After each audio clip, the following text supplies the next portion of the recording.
एक 20 से 22 साल के नौजवान की लाश मिली, जो देखने में तो काफी लड़का है।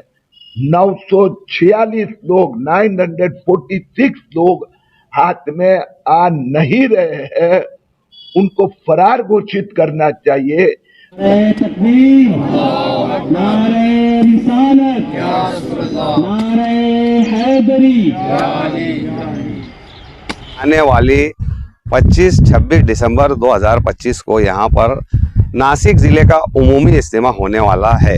ये मशवरे आप देख रहे हैं सैफ न्यूज मालेगांव। उस जुमेरात शाम में तकरीबन 8 साढ़े 8 बजे के करीब में मनमाड़ रोड के ऊपर साई प्रशांत होटल के सामने कौलाना फाटे के पास एक 20 से 22 साल के नौजवान की लाश मिली, जो देखने में तो काफी लड़का हैंडसम लग रहा है। और ये लड़का जो है, जब इसको लाकर यहाँ पर चेक किया गया तो उसकी खतना हुई है और ये मुसलमान घर का लग रहा है। तकरीबन कल रात में लाने के बाद यहाँ पर तालुका पुलिस स्टेशन के सागर कुमावत दादा और निकम दादा, इन लोगों ने मुझे कॉल किया कि ऐसी ऐसी लाश है। मैंने उनसे कहा कि ठीक है, हम सिविल हॉस्पिटल लेकर पहुंचते। कल उसको लाकर यहाँ पर सिविल हॉस्पिटल में रखा गया। उसका पंचनामा इनकेस करने के बाद डॉक्टरों ने उसका पीएम करा। पीएम करने के बाद अब मौत का कारण बाद में रिपोर्ट आने के बाद मालूम पड़ेगा, लेकिन इसकी उम्र ज्यादा नहीं है, 20 से 22 साल के करीब में है।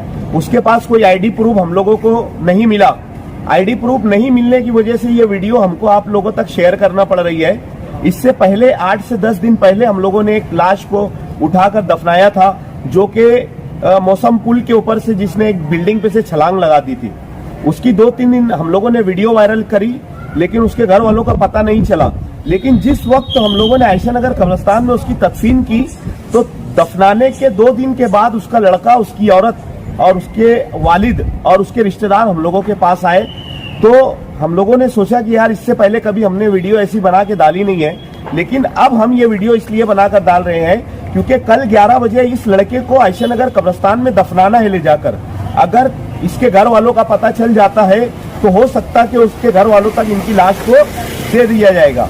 अगर नहीं मिलते और तो हम लोग कल सुबह 11 बजे आयशा नगर में ले जाकर इसकी तदफीन कर देंगे। और अगर इसके घर वाले मिल जाते हैं तो वो हम लोगों से राब्ता कायम करे, या तालुका पुलिस स्टेशन से राब्ता कायम करे, या सिविल हॉस्पिटल से राब्ता कायम करे। ये वीडियो डालने का मकसद सिर्फ ये है क्योंकि ये नौजवान लड़का है और इसकी उम्र ज्यादा भी नहीं है, 20 से 22 साल के करीब में है। वीडियो के साथ हम लोग फोटो भी शेयर कर रहे हैं। हो सकता फोटो देखने के बाद इसके घर वालों तक इसकी फोटो चली जाए, तो हो सकता उनके घर वालों को इसकी खबर मिल जाए कि उनका लड़का अब इस दुनिया में नहीं रहा, उसका इंतकाल हो चुका है। और मालेगांव जिला नासिक सिविल हॉस्पिटल के अंदर इसकी डेड बॉडी रखी हुई है। अभी मालेगांव जन्म प्रमाण पत्र घोटाले में आज मालेगांव म्युनिसिपल कॉरपोरेशन, पुलिस अधिकारी, जिलाधिकारी सबके साथ विस्तृत चर्चा हुई। अब तक 3977 आदेश रद्द कर दिए गए। कुल मिलाकर 3273 लोगों ने आदेश के आधार पर जन्म प्रमाण पत्र दिया था, वो सब रद्द कर दिए। लेकिन उसमें से सिर्फ 2214 लोग हाथ में आए जिन्होंने अपना ओरिजिनल बर्थ सर्टिफिकेट वापस किया है।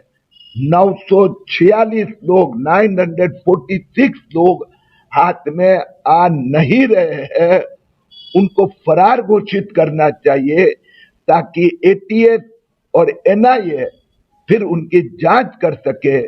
इस संबंध में अंतिम अहवाल सप्ताह भर में मंत्रालय में सुपुर्द कर होगा। मुख्यमंत्री देवेंद्र फडणवीस जी से मैंने प्रार्थना की है कि इनको फरार घोषित किया जाए। अभी तक जो पुलिस ने एक्शन ली है, 811 लोगों को आरोपी घोषित किया है। 1200 लोगों की इंक्वायरी चल रही है।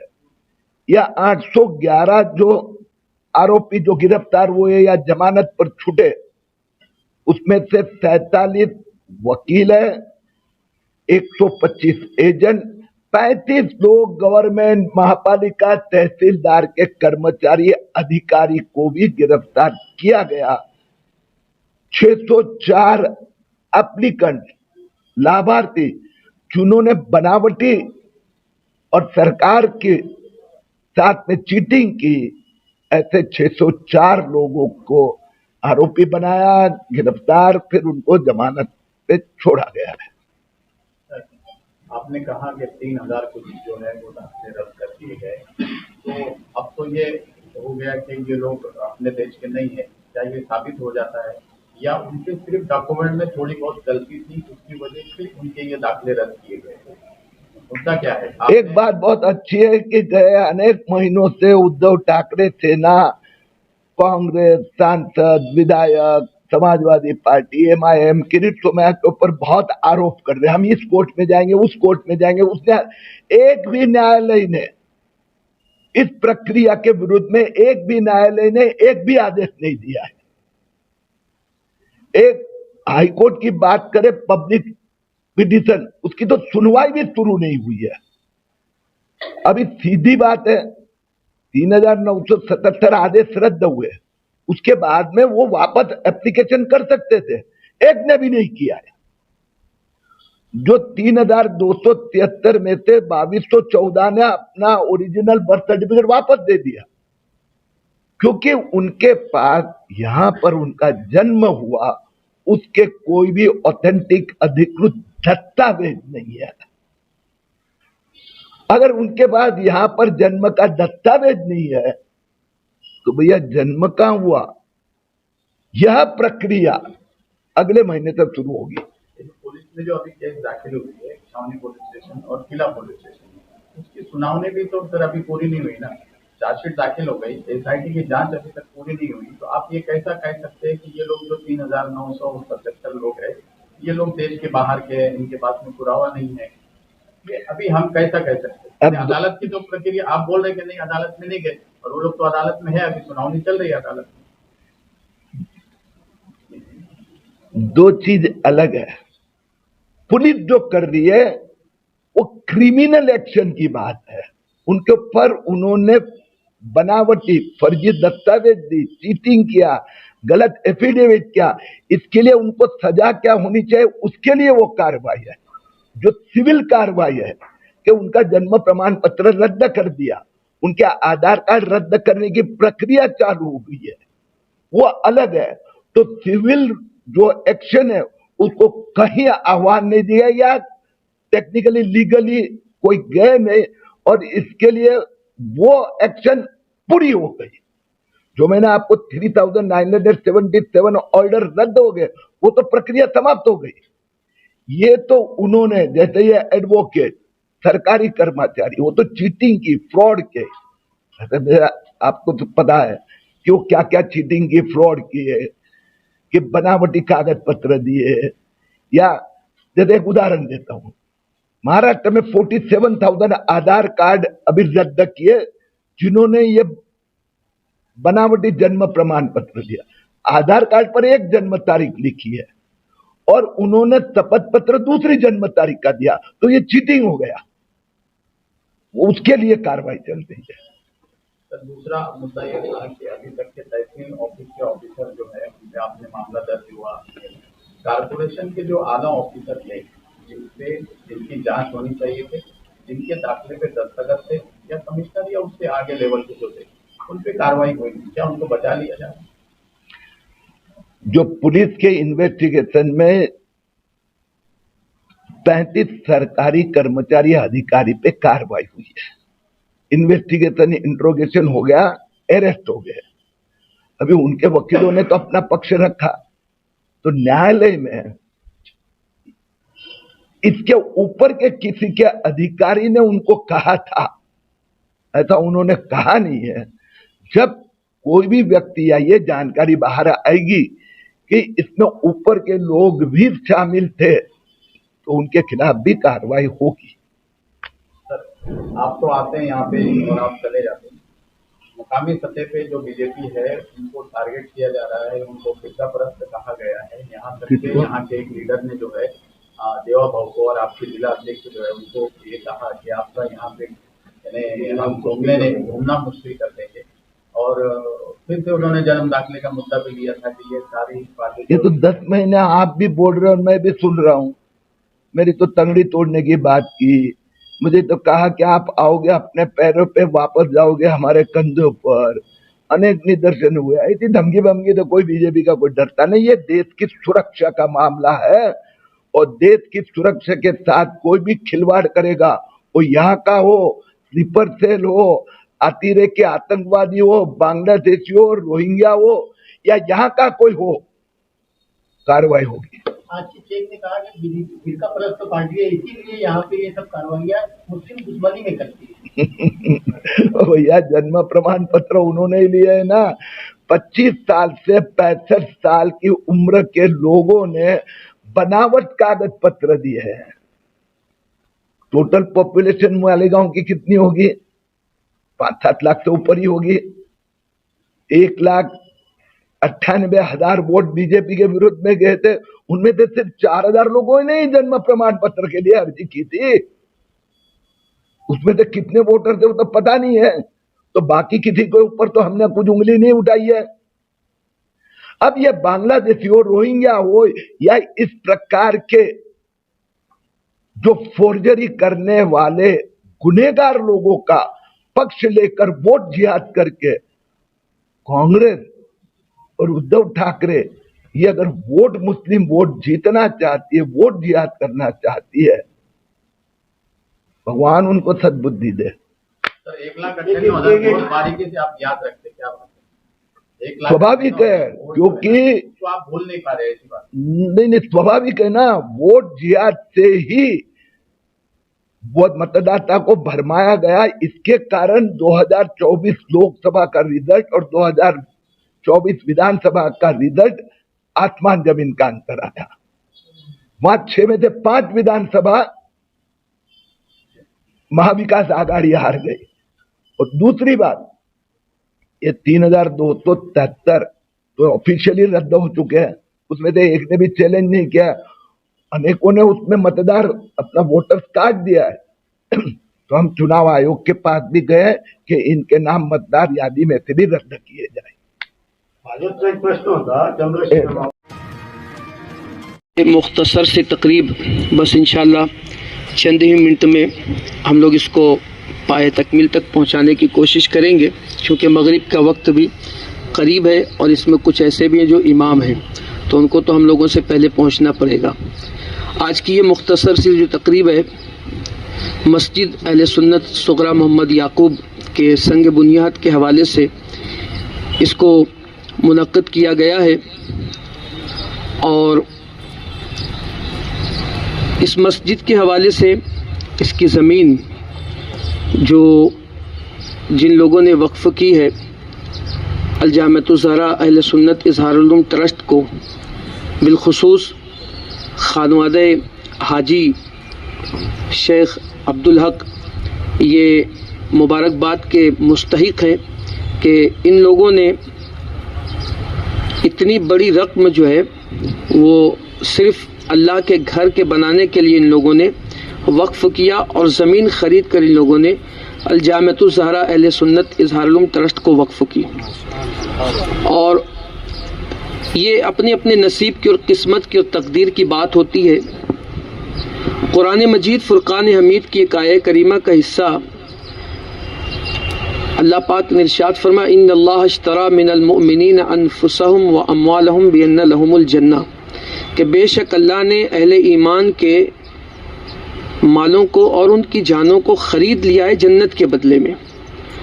तो बहुत से ऐसे हैं जिनके पास माल तो है लेकिन वो जन्नत नहीं ख़रीद रहे, वो जहन्नम की राह के मुसाफिर बने। कोई अपनी रकम जो है ऑर्केस्ट्रा में लगाता है, कोई अपनी रकम मुशायरों में लगाता है जो फजूल है, कोई अपनी रकम जो है बाज़ारी कवालियों में लगाता है, कोई अपनी रकम नाच गानों में लगाता है। अलगरज लोगों का हाल ये है कि जब उनके पास दौलत आती है तो दौलत का इस्तेमाल जो होना चाहिए उसको वहाँ इस्तेमाल नहीं करते हैं जहाँ इस्लाम ने बताया है, बल्कि उसको उस तरफ ले जाकर इस्तेमाल करते हैं जहाँ से जहन्नम बिल्कुल करीब होता है। लेकिन खानवादे हाजी शेख अब्दुल हक ये मुबारकबाद के इसलिए मुस्तहिक हैं कि इन लोगों ने जो अपना माल था वो किसी और जगह नहीं लगाया, बल्कि अल्लाह का घर जहां तामीर होगा उसकी मस्जिद की ज़मीन की खरीदी के लिए उन लोगों ने अपना माल लगाया। और यूं समझ लीजिए कि उन्होंने अपना माल बेचा है जन्नत के बदले में। तो ये भी एक बड़ी सआदत की बात है। बहरहाल इन लोगों ने ज़मीन वक्फ़ की है। हम अल-जामिअतुज़ ज़हरा अहले सुन्नत इज़हारुल उलूम की जानिब से पूरे खानवादे का हम शुक्रिया अदा करते हैं कि इन लोगों ने ज़मीन जो दी है। अब हम लोग भी अहलियान शहर से गुजारिश करेंगे, चूँकि ये तो ज़मीन तो मिल गई है, अब ज़मीन के ऊपर जो है इमारत तामीर करनी है, तो इमारत के लिए कोई एक आदमी भी अगर चाहे तो वो तैयार करवा सकता है इमारत, लेकिन उसके लिए चंद लोगों की जो है ज़रूरत पड़ती है, ताउन की ज़रूरत पड़ती है। तो अहलियान शहर से हम गुजारिश करेंगे कि अब मस्जिद की तामीर के लिए जिस कदर हो सके, अल्लाह ने जो इस्तेदाद दी है, ताकत दी है, आप अपनी बिसात भर मस्जिद की तामीर के लिए आप ताउन करें। इसमें जो लवाजमात लगने वाले, कोशिश हमारी ये होगी कि रमज़ान शरीफ तक के मस्जिद जो है शुरू कर दी जाए, लेकिन आगे जो है अल्लाह की मर्ज़ी अगर ना तामीर हो सकी तो फिर वो ईद के बाद इंशाअल्लाह उसको शुरू करेंगे। लेकिन कोशिश हम लोगों की यही होगी कि मस्जिद जो है माह रमज़ान में शुरू कर दी जाए। उसमें जो एक स्लैब तक लगने वाले लवाजमात हैं, ख़ास तौर पे 800 गुनी सीमेंट है, 16 टन स्टील है और 200 टन रेती है, और उसके बाद जो है 30 बरास खड़ी है और 60,000 ईंटें। ये एक स्लैब तक के इतने लवाजमात हमको लगेंगे। और उसके बाद जो मजदूरी होगी 8-9 लाख जो भी होगा उसका मामला वो होगा। तो इस तरीके से सिर्फ ढांचा खड़ा होने में एक स्लैब तक के 30 लाख तक का बजट जाएगा। और उसके बाद जो फिनिशिंग का मामला होगा, प्लास्टर है, फिर उसके बाद वज़ू खाने हैं, फिर उसके बाद जो मस्जिद में कालीन लगेगी, टाइल लगेगा, और फिर उसके बाद जो है वो साउंड सिस्टम हो, जो सारी चीज़ें वो अलग उसके अखराजात हैं। लेकिन बस अब आप लोगों से गुजारिश यही है कि इन लोगों ने अपना दिल बड़ा करके मस्जिद की ज़मीन वक्फ़ की है। अब हम लोग अपना दिल बड़ा करके अब मस्जिद की तामीर में हम लोग ताउन करेंगे। जिसकी जो भी सलाहियत और इस्तेदाद होगी वो अपने माली इस्तेदाद के मुताबिक वो चाहे तो सीमेंट भेज सकता है, चाहे तो वो रेती जो है दे सकते हैं, चाहे खड़ी दे सकते हैं। जो भी लगने वाले मामलात हैं इसमें वो आप लोग मुहैया करा दें, ताकि जल्द अज जल्द मस्जिद का जो तामीर का मरहला है वो पाए तकमील तक पहुंच जाए।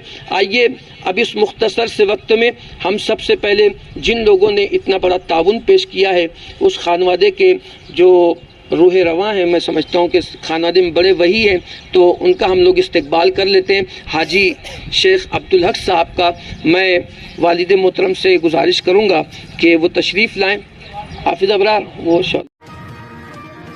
ये आने वाली 25-26 दिसंबर 2025 को यहाँ पर नासिक ज़िले का उमूमी इज्तिमा होने वाला है। ये मशवरे में तारीख तय हो चुकी। अल्हम्दुलिल्लाह सुम्मा अल्हम्दुलिल्लाह ये मौका जो है मालेगांव शहर को फिर से मिला खिदमत करने का, और मालेगांव शहर के लोग जो है पूरे नासिक ज़िले के उमूमी इज्तिमे में यहाँ पर शिरकत करते हैं।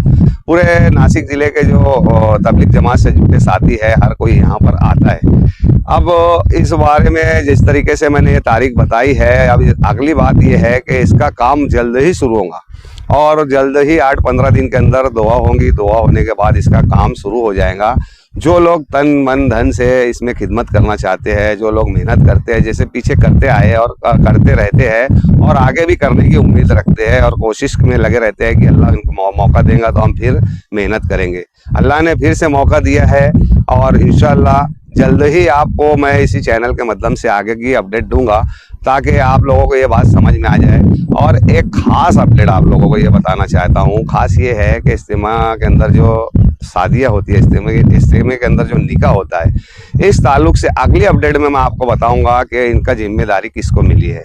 इसकी जिम्मेदारी जिनको भी मिलेंगी उनके ताल्लुक से तमाम तर तफसील आपको मैं बताऊंगा। और ये 25-26 दिसंबर को ये 2 दिन में से कौन दिन यहाँ पर इज्तिमा में निकाह होगा, ये मजलिस में कौन जिम्मेदार होगा और किन से आपको मिलकर इस सारी डिटेल लेना है, ये अगली अपडेट में बताऊंगा।